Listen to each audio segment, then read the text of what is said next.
Hi hello everyone. My self Sunil Joshi.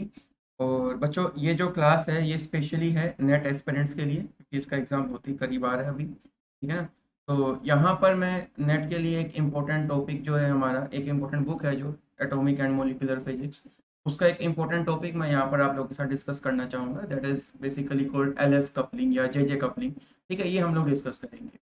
तो उससे पहले मैं ये बात जानना चाहता हूँ, यहाँ पर मैं बच्चों को ये बताना चाहता हूँ क्या कि हम ये एल एस कपलिंग पर आए ही क्यों हैं। डायरेक्ट हम लोग एल एस कपलिंग या जे कपलिंग हम क्यों पढ़ना चाह रहे हैं। ठीक है, तो देखो बच्चों, एटॉमिक फिजिक्स जो है इसको पूरा एक मूवी फाइल की तरह आप लोग समझ के चलोगे।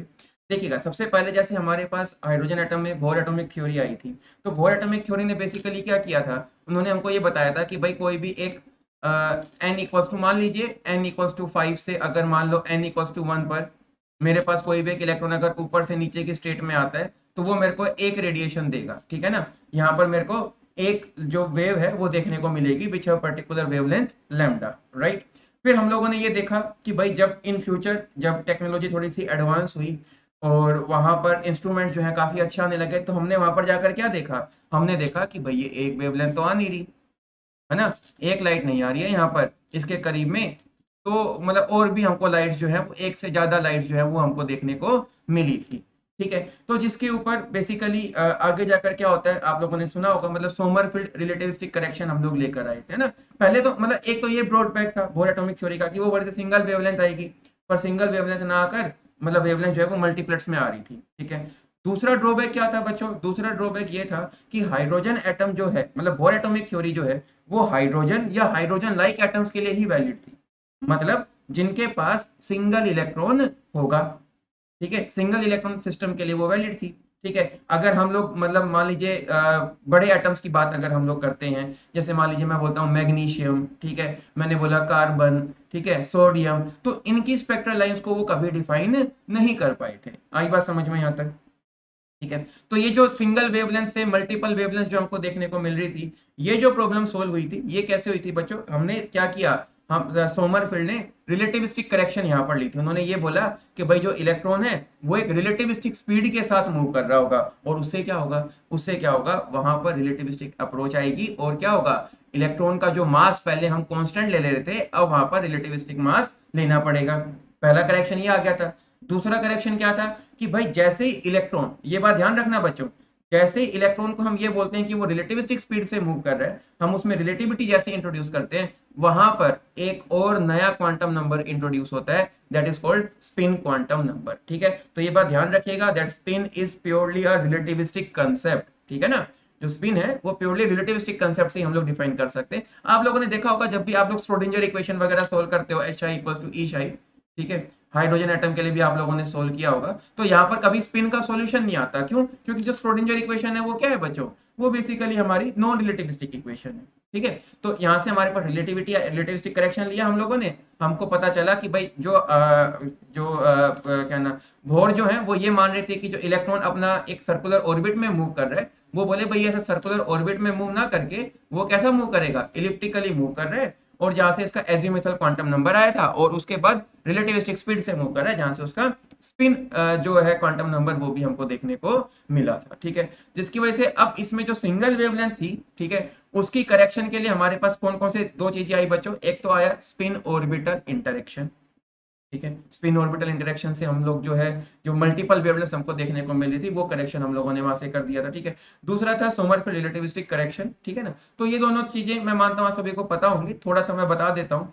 आप लोगों को अब बच्चा ये जानना चाहता है, बोले सर ये सब ना सुनने में बहुत अच्छा लगता है, पर हमको ना कभी ऐसा देखने को नहीं मिला कि भाई हाँ स्पिन ऑर्बिटल इंटरेक्शन उसकी वजह से ही हुआ। तो ये स्पिन ऑर्बिटल इंटरेक्शन है ना, आप लोगों ने अपनी लाइफ में भी देखा हुआ है।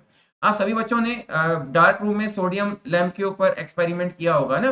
तो वहां पर आप क्या देखते हो कि सोडियम लैंप के ऊपर है ना दो लाइट्स देखने को मिलती है, एक ऐसा मोटी सी वेवलेंथ, एक ऐसा छोटी छोटी सी, इसकी इंटेंसिटी बहुत कम रहती है ना, ऐसी वेवलेंथ देखने को मिलती है। तो ये किसकी वजह से आती है बच्चों, ये आती है स्पिन ऑर्बिटल इंटरेक्शन की वजह से। स्पिन ऑर्बिटल इंटरेक्शन की वजह से ये आती है। ठीक है ना, स्पिन ऑर्बिटल इंटरेक्शन की वजह से ये आती है। होपफुली शायद ये बात सभी बच्चों को समझ में आ गई होगी। ठीक है, ये मेरा आज का टॉपिक नहीं था, मुझे जो आप लोगों को पढ़ाना है वो पढ़ाना है एल एस कपलिंग या जे कपलिंग। ठीक है, तो अब अगर मैं बोर एटॉमिक थ्योरी की बात करूं तो वहां पर एक और ड्रॉबैक था, क्या कि वो सिंगल इलेक्ट्रॉन के लिए ही वैलिड था। अब आप बोलोगे, बोले सर फिर तो सोडियम भी तो कहाँ सिंगल इलेक्ट्रॉन है, सोडियम के पास तो 11 इलेक्ट्रॉन है ना।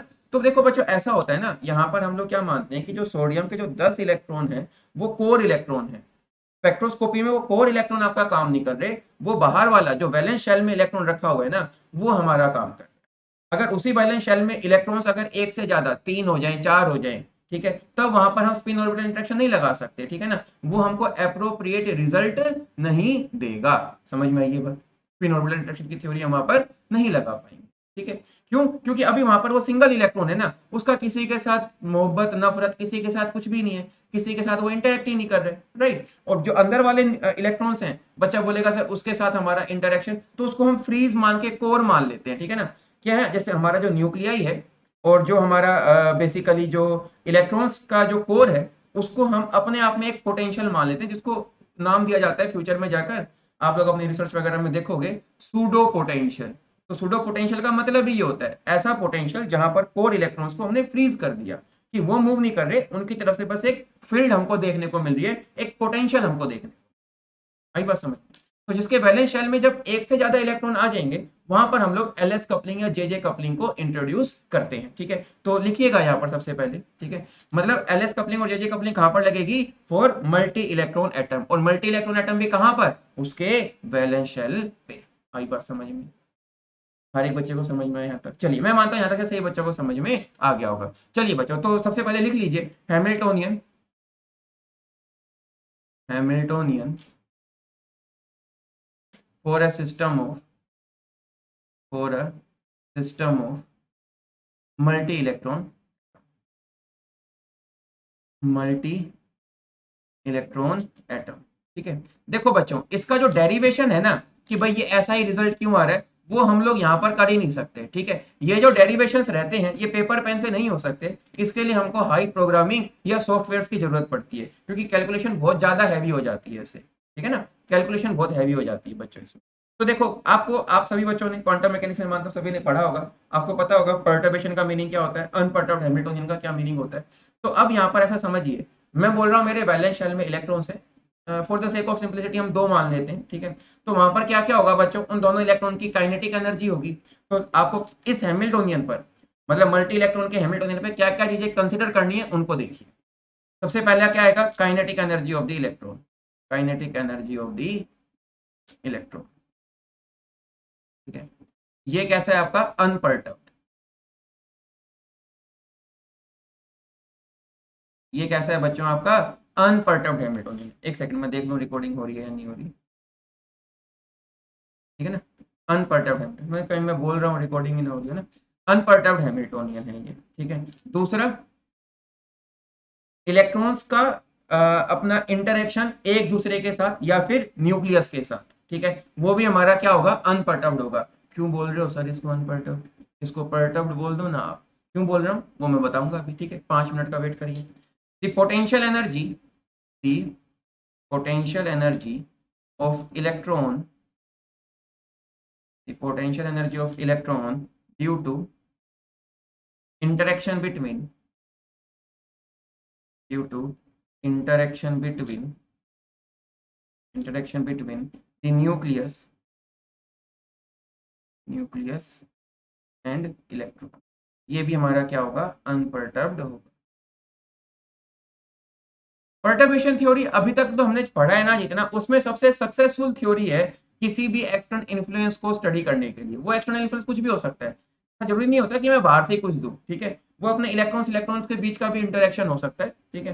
तो देखो बच्चों, आप लोगों ने बात पढ़ी थी कि जो आपका रियल हैमिल्टोनियन, मतलब जो टोटल हैमिल्टोनियन होता है, that was your H naught plus में H P, that is your perturbing Hamiltonian. तो ये जो पर्टर्बिंग हैमिल्टोनियन है, इसकी वैल्यू एच नॉट में बहुत कम होनी चाहिए, ठीक है ना। तभी हम इस ये पर्टर्बेशन थ्योरी यहाँ पर अप्लाई कर सकते हैं। तो काइनेटिक एनर्जी ऑफ इलेक्ट्रॉन और जो पोटेंशियल एनर्जी है, ये एक स्मॉल फिगरेंट नहीं होता है हमारे हैमिल्टोनियन के अंदर, ठीक है ना। तो इसीलिए हम इसको एक बड़ा फिगर लेकर चलते हैं और हम इसको बोलते हैं कि ये हमारा अनपर्टर्ब्ड हैमिल्टोनियन है, ठीक है। जैसे मैंने आपको बोला ना, न्यूक्लियस का कोर हो गया, न्यूक्लियस हो गया, अंदर बाहर वाले जो इलेक्ट्रॉन्स हैं उनका कोर हो गया, तो उन सबका एक हमने पोटेंशियल मान लिया, और वो पोटेंशियल हमारे बाहर वाले इलेक्ट्रॉन से इंटरेक्ट कर रहे हैं, ठीक है। आई बात समझ में यहाँ तक? तो ये हमारा क्या है? अनपर्टर्ब्ड है।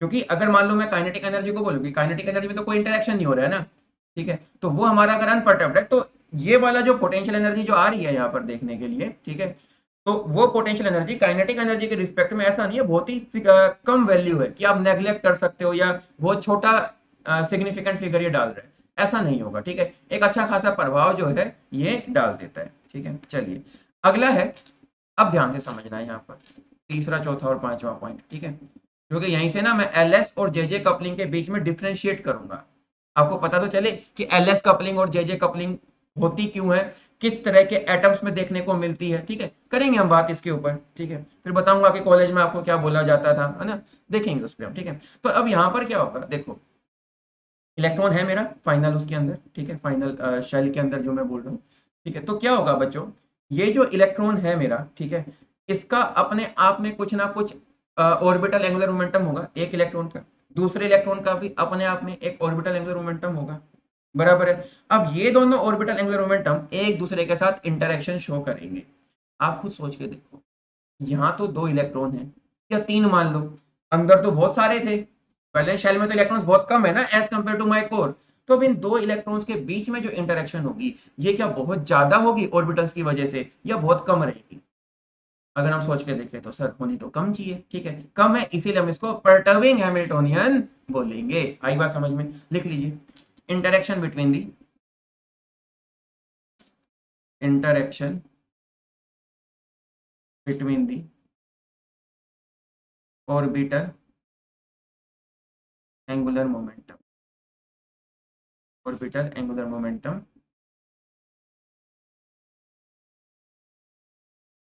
Of different electrons. आप लोग अगर मान लो कोई बच्चा मेरे को ये बोले सर अगर हम अंदर वाला स्टडी करना चाहें उसके साथ भी कर सकते हैं हम, ठीक है कर सकते हैं, पर उसका जो रिजल्ट है ना वो उतना एफिशिएंट नहीं पड़ता और कॉम्प्लेक्स बहुत हो जाता है हमारा आंसर, ठीक है। जैसे ना दो तरह की कैलकुलेशन होती है एटॉमिक फिजिक्स में, अगर हमको करनी है ना दो तरह का होता है, जैसे मैंने एक सुडो पोटेंशियल बोला, ठीक है, जिसको हम लोग बेसिकली क्वांटम एक्सप्रेसो वगैरह के सॉफ्टवेयर पर हम लोग देखते हैं, ठीक है, एक होता है जैसे वास्प वगैरह में, वहां पर आप हर एक इलेक्ट्रॉन को लेकर चलते हो लेकिन दोनों के जो रिजल्ट है उसमें कोई फर्क पड़ता नहीं बच्चों, बहुत माइन्यूट सा फर्क, 5 पॉइंट के बाद जाकर कोई फर्क पड़ रहा है, ठीक है, मतलब नेग्लिजिबल फर्क होता है ये, ठीक है। चलिए interaction between the orbital angular momentum, ठीक है, ऑफ डिफरेंट इलेक्ट्रॉन्स, ठीक है, तो ये मेरा क्या होगा, ये होगा मेरा परटर्बिंग हैमिल्टोनियन, परटर्बिंग हैमिल्टोनियन, ठीक है, ओके। फोर्थ पॉइंट होगा मेरा क्या, अब भाई इलेक्ट्रॉन है, ठीक है, ऑर्बिटल मोशन कर रहे हैं, तो एक बात बताओ, उनके सबके हर एक इलेक्ट्रॉन के स्पिन्स भी तो होंगे, हर एक इलेक्ट्रॉन का अपना स्पिन भी होगा, that was s equals to 1/2, spin तो हमारा हाफ होता है ना, ठीक है, तो वो भी होगा, तो उनका भी एक दूसरे के साथ इंटरेक्शन रहेगा। अब ये इंटरेक्शन फिर बताओ क्या ये मेरा जो काइनेटिक एनर्जी और जो पोटेंशियल एनर्जी मेरा पहला दो पार्ट था, क्या उनके कंपैरिजन में ये बहुत ज्यादा उनके सिग्निफिकेंट या बहुत ज्यादा कम होगा, सोच के देखिए तो सर होना तो कम चाहिए, है ना, तो बस फिर लिखिए interaction between the interaction between the spin angular moment, spin angular momentum of different electron, ठीक है, ये भी क्या होगा मेरा परटर्बिंग हैमिल्टोनियन, ये भी क्या होगा मेरा बच्चों परटर्बिंग हैमिल्टोनियन, ये भी मेरा परटर्बिंग हैमिल्टोनियन, होपफुली है सभी को यहाँ तक समझ में आ गया होगा, ठीक है।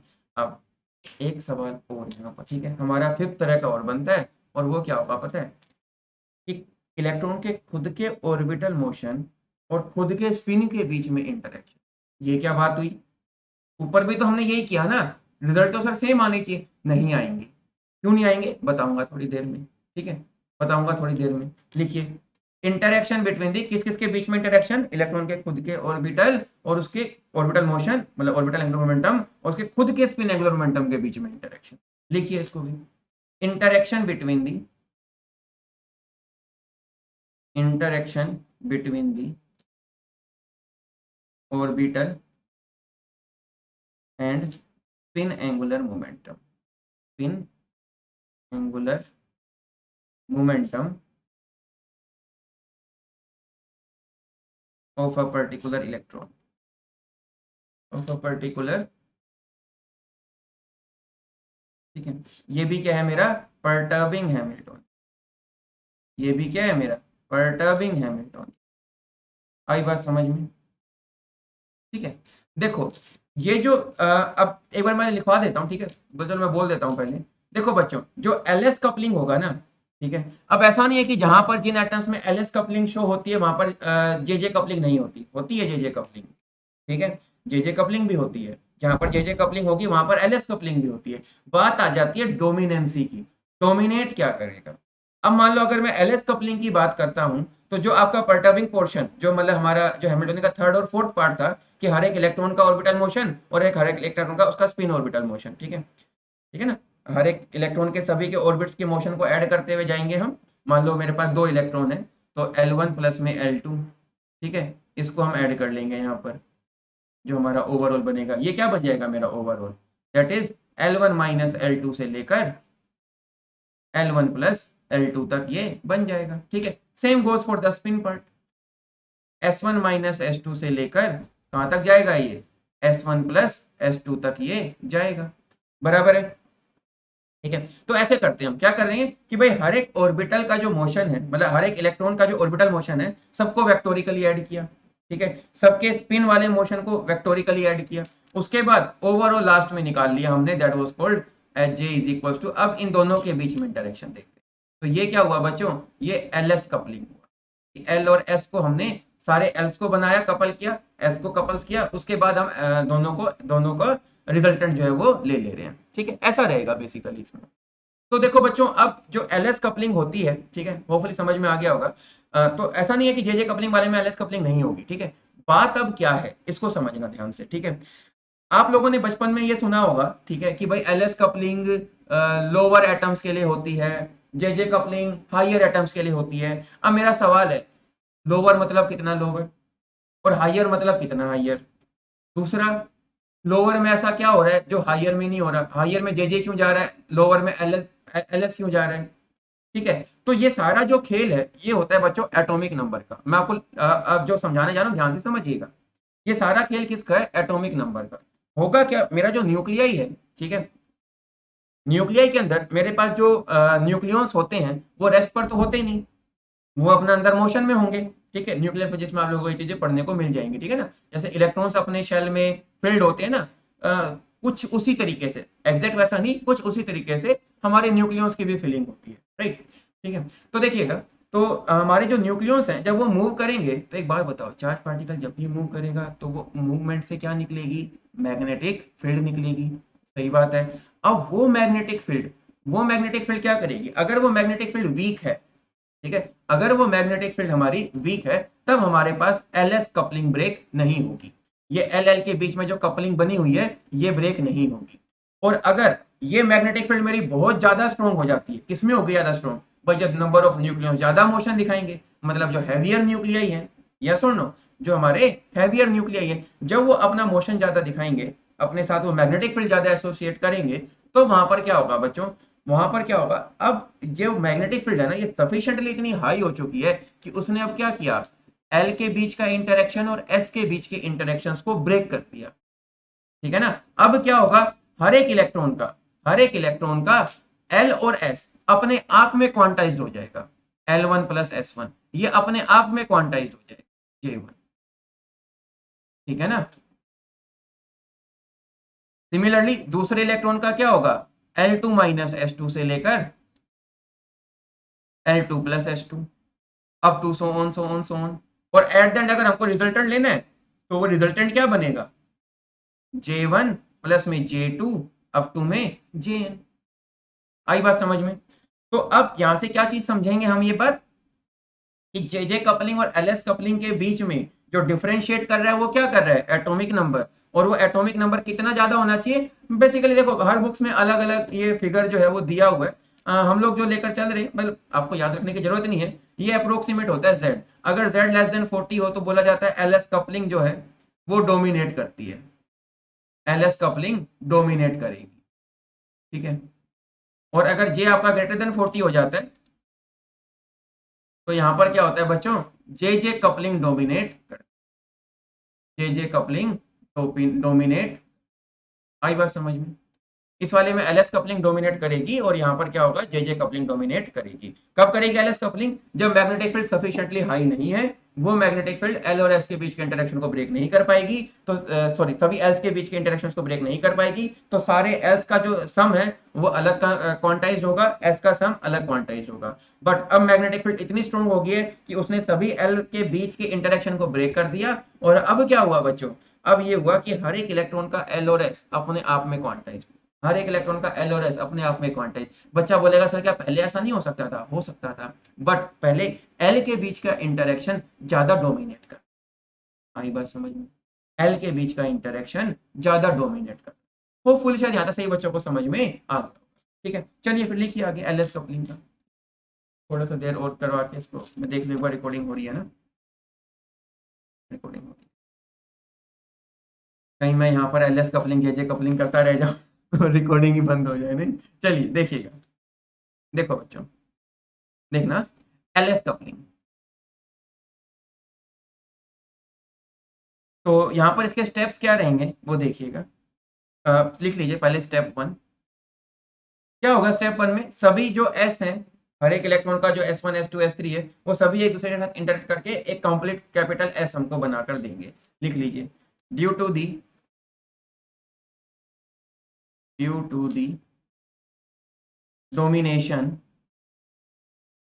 ड्यू टू दी, ऐसा नहीं होता, मैं वही बोल रहा हूँ बच्चों, हर एक एटम में आपको दोनों तरह की कपलिंग्स देखने को मिलेंगी, ये बात याद रखिएगा, ठीक है ना? डोमिनेशन, ये क्योंकि इंटरव्यू में ना, इंटरव्यूअर इस चीज में काफी बार फंसा देता है बच्चे को। Domination of interaction, interaction between the between the spin angular momentum, spin angular momentum of different electrons, of different electrons, they will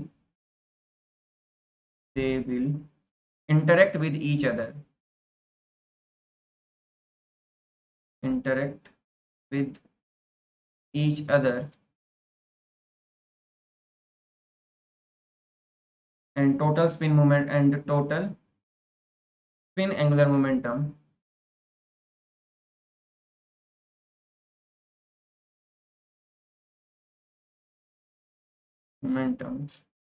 is given by, बड़ा सिंपल है, दैट वाज एस वेक्टर क्या हो जाएगा, समीशन ऑफ एस आई हो जाएगा, ठीक है ना, एस आई। ठीक है, आई वन टू जहां तक भी ये हैं अपने, ठीक है। चलो, तो स्टेप टू क्या होगा, स्टेप टू सेम ऐसा ही है, जहां पर आपके अब सभी जो है ऑर्बिटल मोशंस जो है, ऑर्बिटल एंगुलर मोमेंटम जो है, वो एक दूसरे के साथ इंटरेक्ट करेंगे, ठीक है। तो पहली लाइन वही बनेगी, due to the domination of the interaction between, due to the due to the domination domination of interaction between the orbital angular motion and orbital angular momentum, orbital angular momentum of different electrons, they will interact with each other, they will interact with each other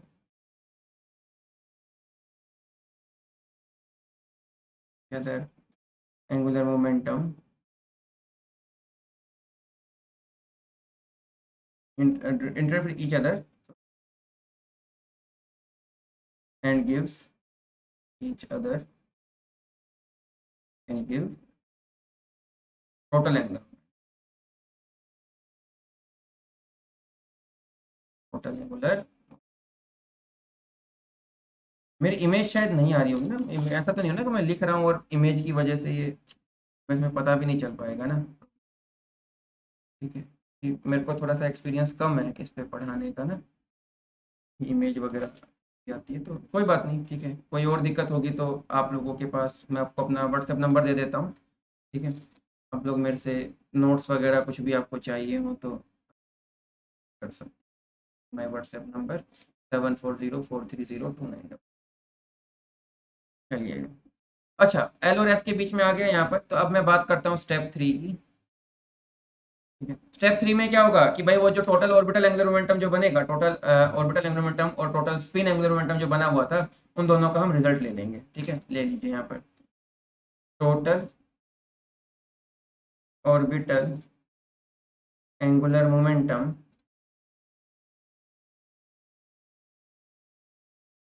and total spin angular momentum